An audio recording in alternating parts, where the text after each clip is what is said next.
Hello guys and welcome to episode 4 of Point of View. My guest today is no other than Artur.Nerchio Bloch. Artur, thanks so much for being on the show today. Yeah, no problem. Thank you too. You know, I wanted to go over very quickly about your history first. How did you get started playing computer games? So, well, that was probably like everybody else. It started from TV games, and well, you can, be interested in games pretty fast, as you might probably know. So I came from like television games. When computers got more popular, I got one as well, and I started playing pretty much everything that was there, because I'm a computer games fan overall.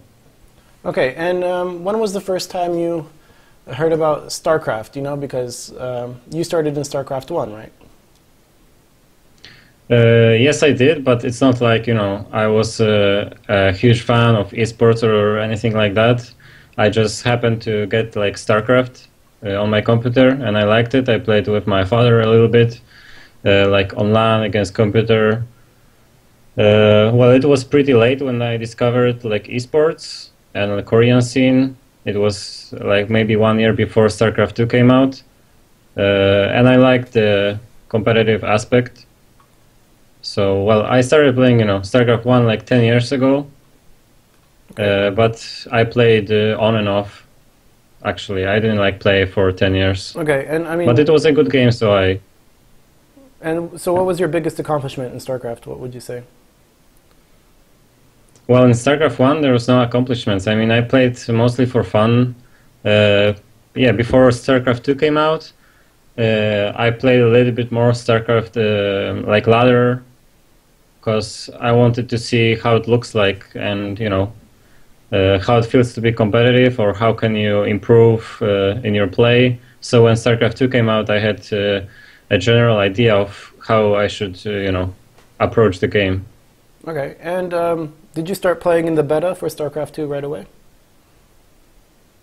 Well, actually, it was quite late. I tried to get it as fast as possible, but I didn't manage to get it as fast as I wanted to. It was like 3 weeks after like everybody else. Okay. So I was a little bit behind. That's why in the beta I didn't do that well, especially because I was playing random too. Right. So what was the first team that you joined in StarCraft 2? How did this look?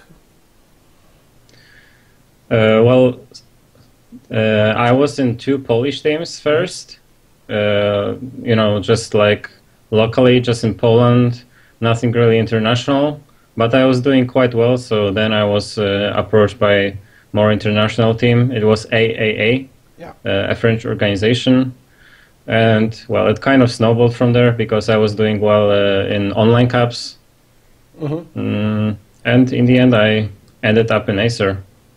Right, and so who approached you to join Team Acer? I mean, was it management that approached you? I know that Mondragon was, of course, the manager. How did this look like? Well, I think it was they left one of the teams, and I think Acer approached like Mondragon to create a team, and he was, friends with Karu, the manager that we have now. Paranoid was friends with me, and we were all decent at the game. At that point, top of the Europe, and it turned out to be, quite a good idea to create a team.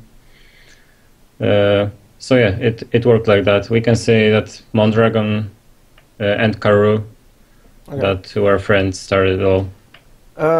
I want to ask you, since you mentioned that you played random at the beginning, you were actually the highest ranked random player on the European server.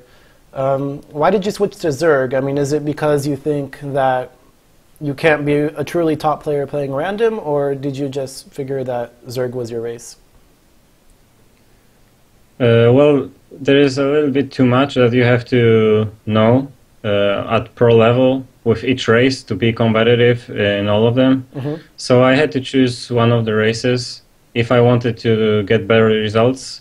I was doing quite okay with random, beating top players as well, But if you want to be really consistent, and that's always what I aim for, maybe not even the best results, just being consistent at the top level, you can't really play random. So I chose Zerg because I felt like the race suits my style the best. I guess, yeah, you can be aggressive in many places. Right. So I stick to it. And you've been Acer for quite some time now. I mean, I think you've been part of their team for the longest time out of any of your previous teams.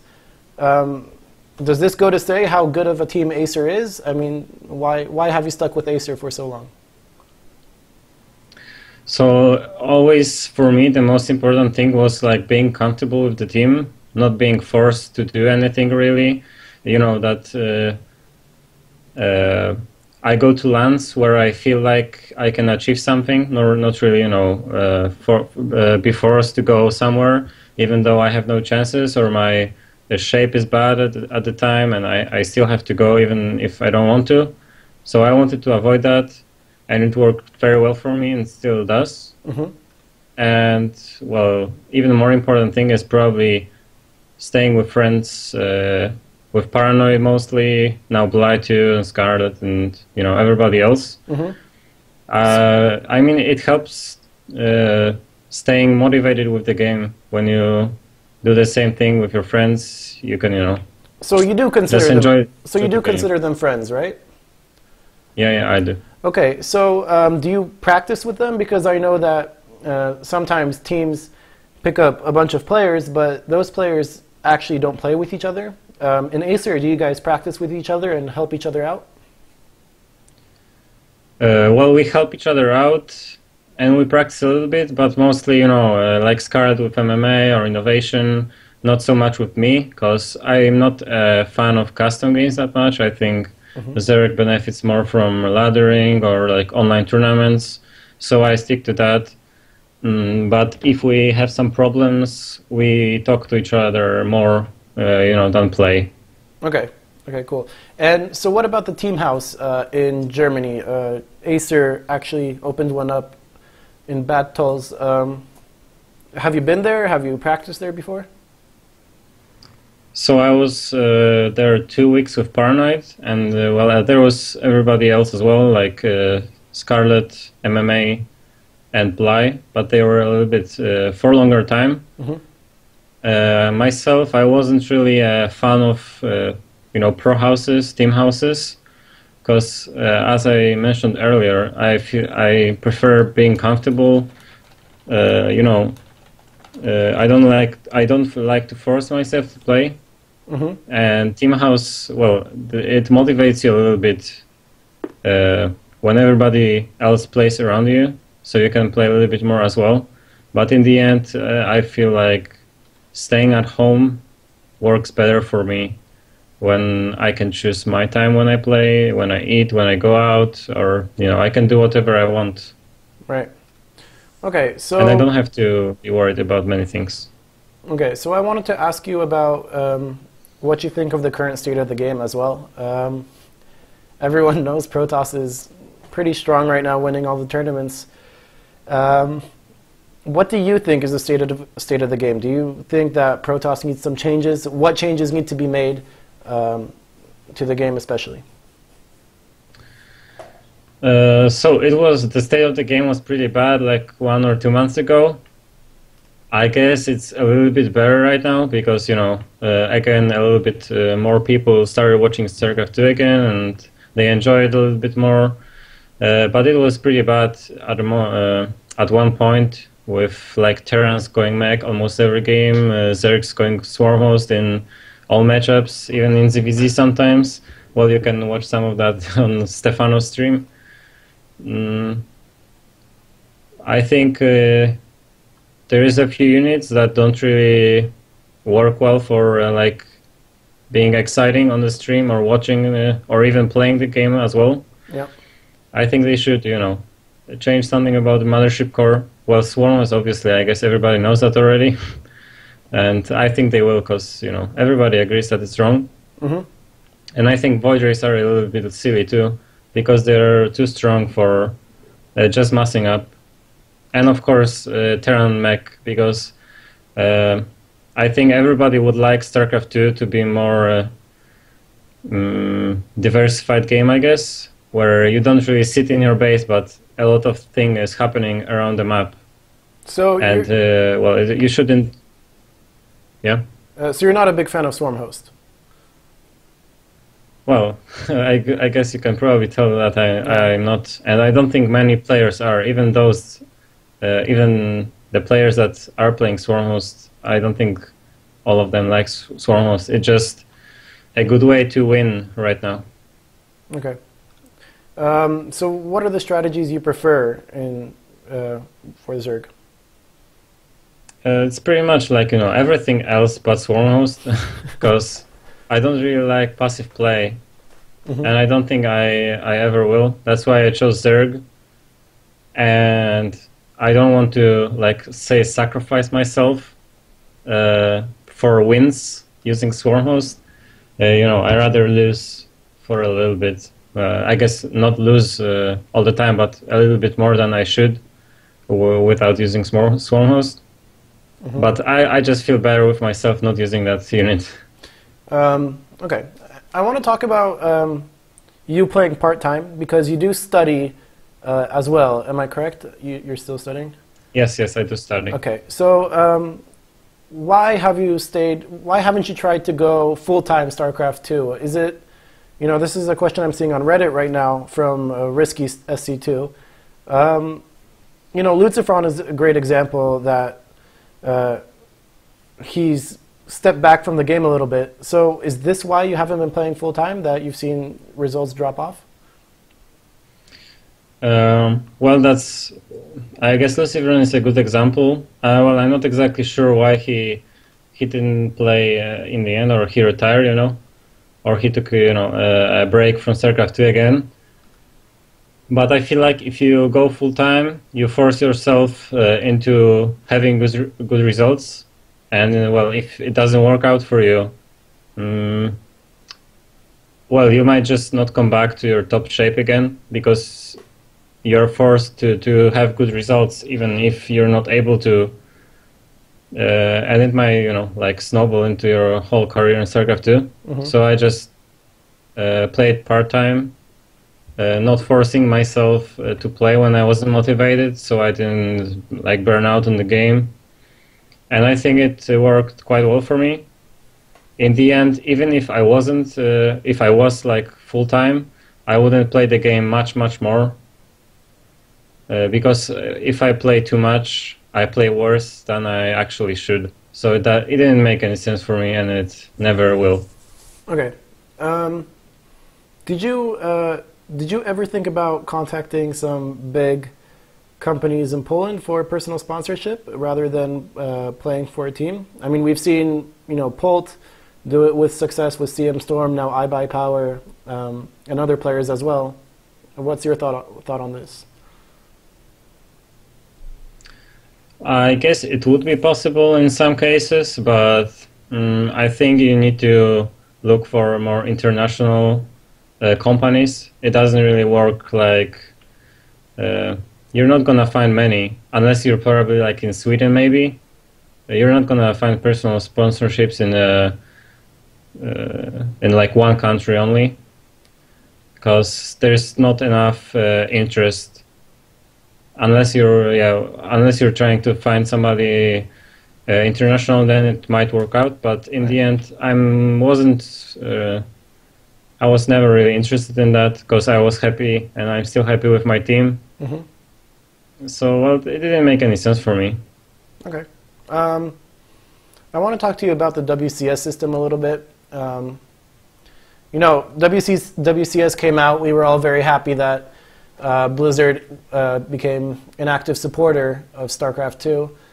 Looking back at it, though, a lot of smaller events have disappeared. Do you think that, having one big main tournament is a good thing for the community, or is it a bad thing that the smaller tournaments, independent tournaments, have disappeared?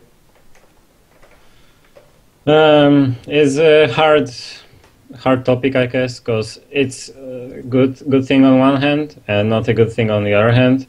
I mean, we have something consistent right now to look for. I know, I mean, players know that there is, you know, WCS qualifiers at this and this point. If you're not in WCS, you have always something to practice for, and usually you just tournaments announce their tournaments like 1 month ago, 1 month before the tournament, I must say. And well, in this case, WCS is much better. But I was always a fan of smaller events online, and there's fewer than before, because most of the week is taken by WCS, except the Sunday tournaments that were always there, and I always played them as well. Yeah. So I guess it's a little bit disappointing for me, because in the past I practiced more because of the online tournaments that were almost every day, and I always liked a more competitive aspect than pure practice. Right. So online tournaments were good for me, but there's not many of them right now, and so I practice a little bit less than before, and that's too bad. I like the WCS a lot anyway. Okay. And what do you think of the region lock that just moved in? Do you think it will help Koreans not dominate the entire WCS system so much, or do you think it just doesn't serve a purpose? Well, it was supposed to serve a purpose, but as we can see right now, it didn't, at least yet. I mean, in NA, you still have like only Koreans in like top 16, maybe not that much in top 32, but we all know that in top 16 we'll see only Koreans almost. And there is still 8 Koreans in EU, so I guess, it didn't change that much from previous season. Maybe in the long term it will change a little bit. Mm-hmm. But as far as you can see now, it didn't change a lot. I mean, in Europe it's not that bad because we only have a few Koreans, so I'm not whining, about them being here. But I probably would if I was in NA, because that tournament is really hard. It's it's almost like GSO. NA is ridiculous from what I've seen. So do you think that there's a chance of any Europeans doing well in WCS this season? Well, I think we always have a chance, but in the end it turns out we actually don't. Because, I believed that we can have decent results against Koreans. I mean, there's only a few of them here. Right now it was 8, and some already lost in WCS. Yeah. But there's always a Korean winning. We only had like Stefano in one of the finals, and the rest was Korean only, I think. So it's not working out well, but at least, foreigners are taking top 8 spots, or top 4, or top 5. I think Vordix was once, and he got to the WCS finals. So it's not that bad. I mean, foreigners never need to win big tournaments. It will almost always be Koreans. Yeah. I mean, we will try to win them, but it is how it is. So, and I think many foreigners are satisfied anyway with like top 8 finish in WCS. So on that topic, do you think that to truly beat the Koreans, you have to go to Korea and play there full time? Not necessarily. I mean, if you want to be very consistent, you should probably go to Korea and practice there. But as we can see a lot, I mean, Koreans, even the best ones, are still losing to foreigners, and that won't change anytime soon. So I guess if you want to be the best of the best, you need to stay in Korea all the time, and not even come back at all to Europe, to be honest, like Naniwa does. Mm-hmm. Because it feels like all the time he spent in Korea is wasted somehow when he comes back here. Okay. You touched on Naniwa. I want to ask about rivalries in general. Is there any players that you have a rivalry with that you hate playing against? A lot of people on Team Liquid talked about you and Jockji, that You don't have problems playing Jakji.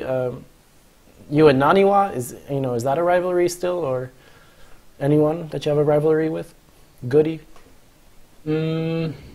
I guess, there is a few people that I played a lot against, like Goody, like Mana on Polish scene, Jakji lately, but it's not really a rivalry, it's just that we meet a lot.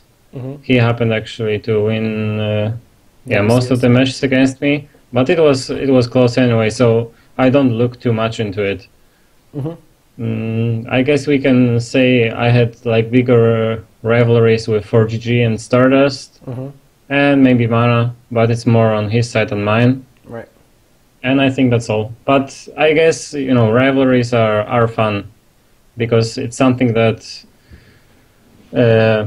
brings something more to the match rather than only the result.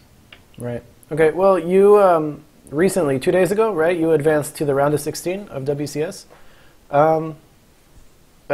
What is your goal for WCS this season in Europe? And is there anyone you don't want to face or that you want to face? I don't want to face MMA because he destroys me every time. And then, well, I don't mind anybody else actually. I mean, it's hard to... I would like to play Zergs, I guess, because I'm pretty good at ZVC right now. Okay. But... and I would like to maybe avoid Protoss at all costs, but besides that, it's fine. So Human Puppet in Twitch is asking, how dedicated are you to the game right now? And do you practice all the time, trying to be the best at the game? Or... Yeah, I'm always practicing consistently. As I said before, that's the most important thing to me. I try not to take too big breaks. And I don't like to over practice as well. So I guess it's always, I always try to keep it at the same level. I think that works for me. Okay. And you mentioned that you don't like to play, like when you like to motivate, you don't like to play too much. You want to be motivated in the game. So when you're not motivated, you just don't play. I want to ask you, in this case, what do you think about Starbow? I mean, is this a game that's a good game that you would want to play, or have you tried it even?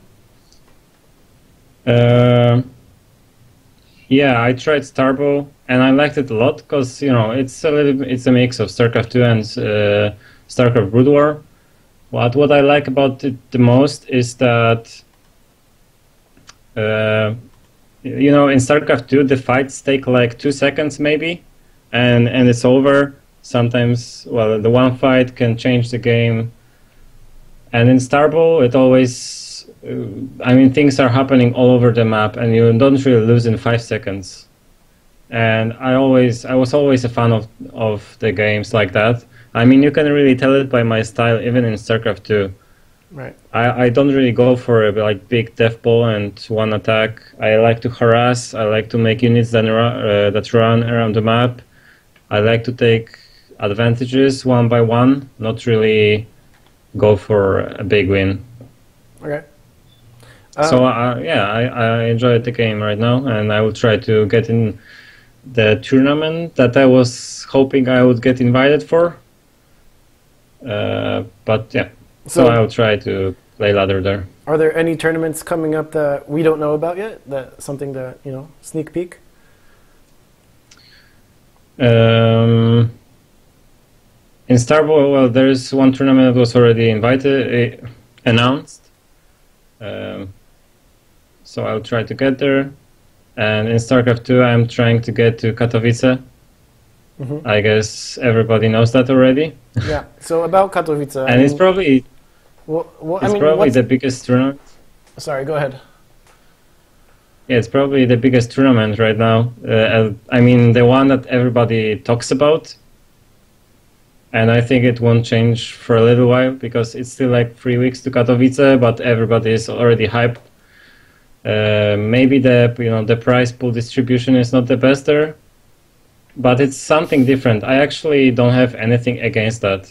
I mean, for the players overall, it's not the best, but if it's only one tournament from many, I think it would be quite exciting to play in it anyway. Yeah, I mean, you said prize pool distribution. There is no distribution. I mean, it's winner takes all.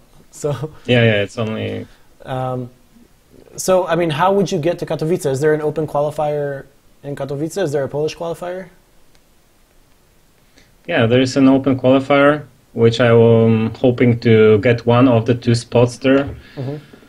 But it won't be easy because there will be Polish players and some, Koreans too. I know Jaedong is coming, but we'll see who else. I think like if I'm not sure if they already qualified for Katowice, but if he didn't, I'm sure Maus will send him anyway. Yeah. So I'm sure some will come, but some Koreans can be beaten. So I'm a believer. You are a believer. Okay, cool. I touched on this earlier. I mean, the balance of Protoss and whatever, but I want to ask you about what you think about TVP. Since you were a random player, you do have some knowledge on other races. What do you think of TVP at the moment? Well, I think they tried to change it a little bit. I mean, fix with mothership core changed, like vision decrease by 5 and blink cooldown. So I think that would fix TVP a lot, but they didn't, bring that stuff yet. Right. I mean, they should actually as fast as possible because it's not good for the game, and we almost see like blink all-ins in 50% of the games or something. How much? And even how much do you think it's because of the maps? And how much do you think it's because? I mean, I heard an opinion from I don't remember which Protoss player it was, but he said that the problem is maps and not Jinro. It was Jinro, I think, who said it, or maybe someone else, or Tyler, someone from Liquid, I think, said that the maps are the problem and not the race balance. Well, maps are a big problem because there is always like your whole main is exposed to blink StarCraft Right. pretty much. I mean, there was like Frigate and Robo build on one base in Wings of Liberty. You needed Robo because you needed Observer, and now in Heart of the Swarm you have Mothership Core, which is like main unit in your all-in with Time Warp. So they made it much easier, and along with the maps, it changes everything. Yeah. So I think maps are one of the problem, but Mothership Core is another one.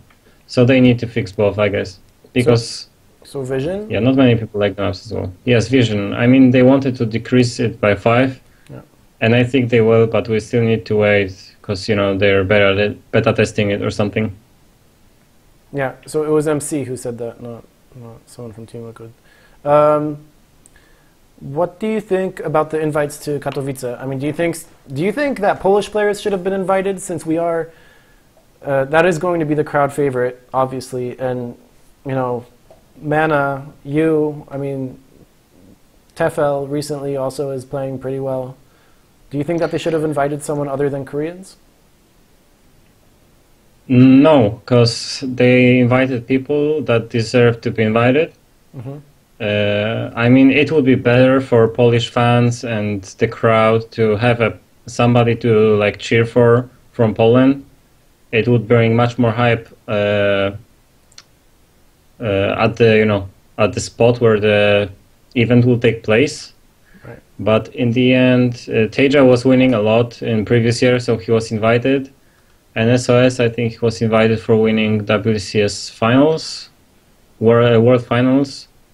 So, well, they both deserve to be invited, and they should be invited. Everybody else can try their luck, In IEMs, there was like 4 stops, or 5, I think even. Yeah, a few. And now in the open bracket. I think the chances are pretty high. If somebody didn't qualify, then it simply means they didn't deserve to qualify. Okay. I want to ask you about what your role, what you like. Do you see yourself in esports outside of StarCraft 2? I'm not exactly sure right now. I think I would like to work in esports overall, but I'm not sure if it's the best idea. So I think my other goal would be to be like an indie programmer or something like that, indie games. Yeah, that'd be cool. But we'll see how it works out, because I'm pretty satisfied with StarCraft 2 at the moment and my studies. Right. So I guess, I'll decide after it ends. Okay. Pancakes. What's the deal with pancakes? I know you're a big fan, so why don't you say something about pancakes? Yeah, I mean, I love them. I have some people at Polish scene even made a nickname for me, which is simply Pancake. I talked a lot on Polish stream about that, so I guess people, caught up on it a little bit. Mm-hmm. Yeah, because I was saying stuff, I was always looking for pancakes around the venues of LANs. And then I was saying how I have eaten pancakes before the tournament, and that's why I did well. So I guess, it's a funny thing. So should Acer probably bring pancakes to tournaments for you to compete well, or? There was even, a place to buy pancakes near our team house in Bad Stolz. Uh-huh. It was like just down the stairs and 1 minute walk. So maybe that's why they bought So the team house. Yeah, obviously, I mean, it was the perfect spot, at least for me, and the rest of the team liked it as well. All right. I also want to ask you about your personal life outside of StarCraft 2. I mean, what are you doing when you're not sitting in front of the computer playing StarCraft? So I'm studying computers. I'm not exactly sure how it's called in English. I think it's simply IT. All right. Yeah, well, I need to learn that anyway, because English is pretty important in IT. Yep. So I mostly study and play StarCraft 2 at the moment, actually. Mm-hmm. Especially since it's or at least it was winter. It's a little bit warmer now. Yeah. But yeah, in the winter I usually just sit in front of the computer. Okay. Do you have Kaldor released a video recently talking about why StarCraft 3 won't be competitive? I mean, did you see that video? Yeah, I watched it a little bit. Okay, well, I mean, do you agree with him? Kind of related, he didn't talk about this, but kind of related, are you looking forward to Legacy of the Void at all? I mean, what are your thoughts on future expansions and possibly StarCraft 3? It's actually hard to say. I mean, I'm not looking to the future. Like StarCraft 3, we don't even know if it will ever come out, so that there is no point in thinking about it. Legacy of the Void, I guess everybody is looking into it a little bit, because if they bring some units in multiplayer again, it will change everything. I mean, we don't really see stuff that happened in Wings of Liberty these days. So it changed the game completely, and Legacy of the Void could probably change everything as well. But I never look into it that much, because for us pro gamers, it's only important what will happen in multiplayer, and we will only know that when the game comes out. Not really before that, because Blizzard is known for making changes until the very late of the beta. Right. So even if the beta of Legacy of the Void comes out, there's not a lot of points that you should really consider going into it before it comes out like a full game. Okay. I'm not sure if this is the real Goody, but Goody153 on Team Liquid, is that Goody? Do you know? I'm not sure. It probably is. Yeah, he's asking, and this might help him a little bit, so bear with me. What playstyle do you prefer to play against when you are playing against a Terran player, mech or bio, and why? Well, I obviously prefer mech, because as I said, bio. I prefer to play against bio, because obviously I don't like sitting on my base, and it's quite unavoidable against mech. There is not a lot of points in the game that you can attack mech. I mean, there is few, obviously, but I don't like passive play, and, well, mech kind of forces you into passive play. Sometimes we see a lot of players going swarm host, and nothing is happening in the game. Right. So it's obviously bio, even if it's sometimes, especially when Koreans play it, very, very hard to play against. Okay. I also wanted to ask another community question, except I can't find it right now. Shoot. You know what? Yeah. What is your current biggest dream in StarCraft? And that's professionally and personally as well, outside of StarCraft. So in StarCraft 2, my goal is always to keep at the top of at the top of the really, not ladder, at the top of my shape, I guess. I try to play as best as I can. Dream at the moment is to qualify for Katowice, and I will aim for that. It's only 3 weeks away. Right. And it won't be easy, because open bracket will be hard. But yeah, I'm hoping for that. And personally, it's probably indie games creator, as I said.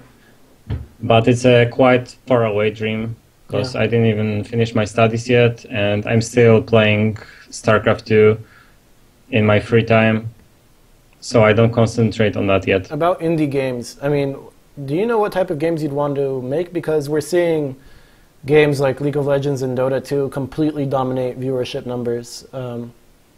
LCS is huge. So, would it be an RTS, or would you go with the flow and make, something along the lines of a League of Legends, Dota 2?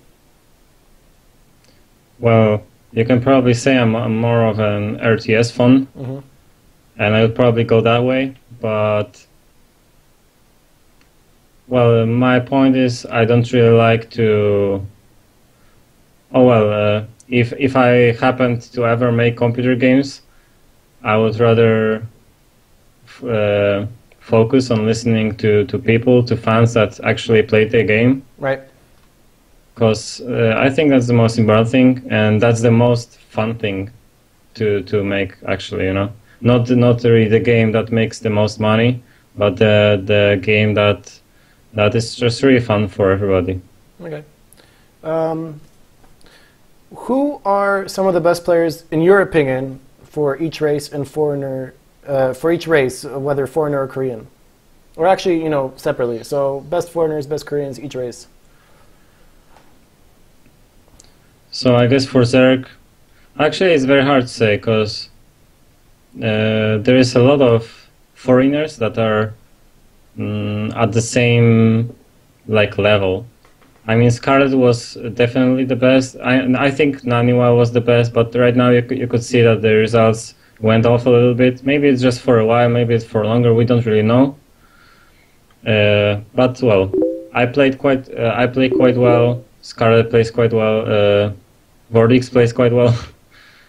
Maybe Scarlet is still the best, but only by a margin, a small margin. Right. Then for Terran, we don't really have very good people. You can't actually tell for foreigners who's the best Terran. Yeah. And for Protoss, it's probably still Naniwa, even though his result in WCS was pretty bad.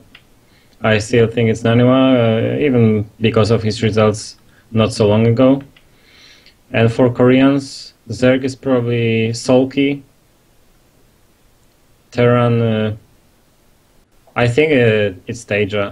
He didn't have results winning WCS World, but he is the most consistent. And I said before that I think being consistent is the most important thing in being pro gamer. Yeah. So it's probably Teja. Okay. And then for Protoss, it's hard to say because I'm not watching that much Protoss, but there is a few good people. Okay.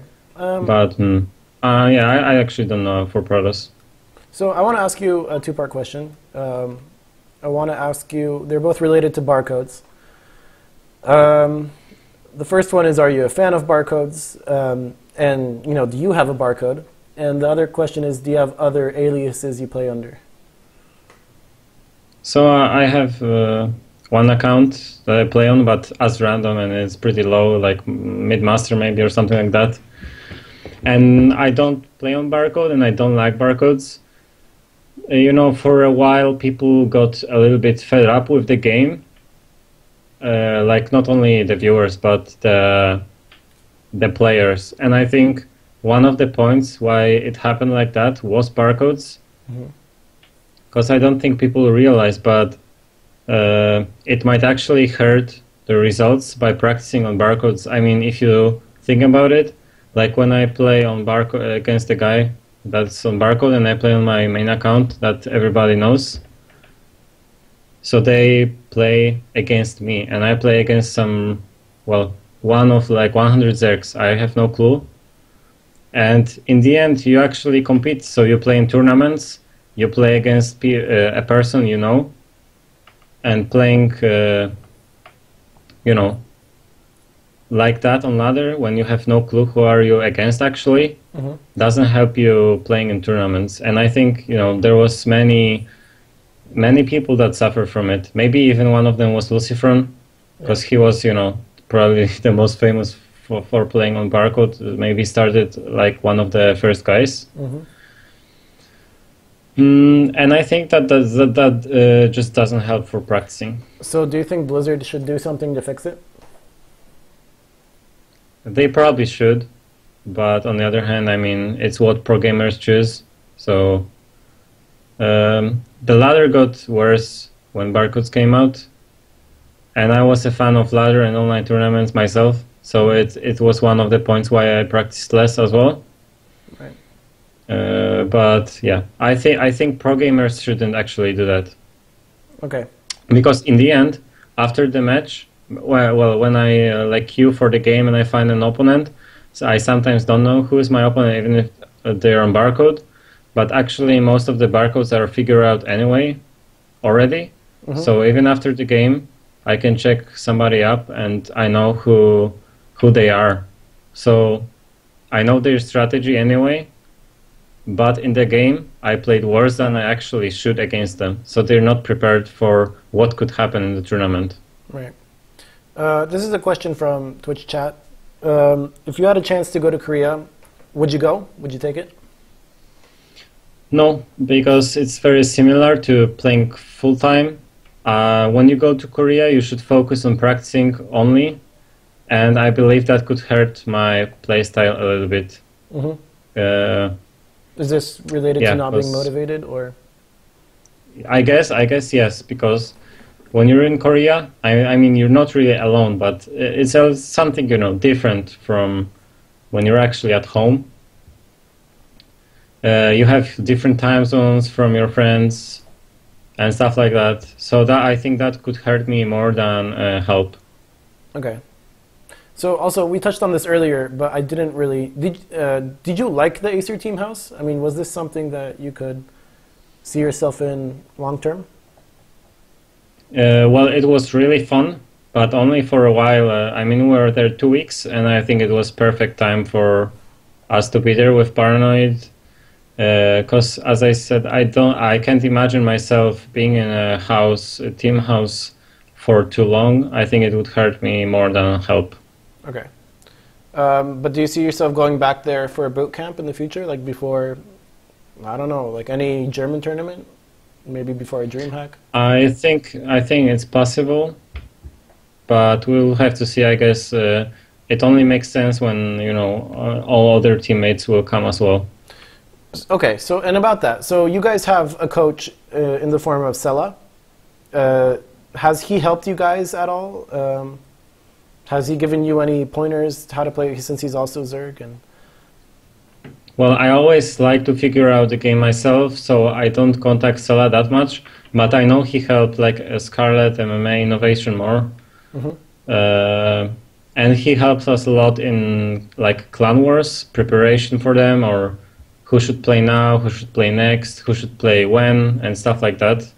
And I guess figuring out our like best best points of each player, or what should we focus on?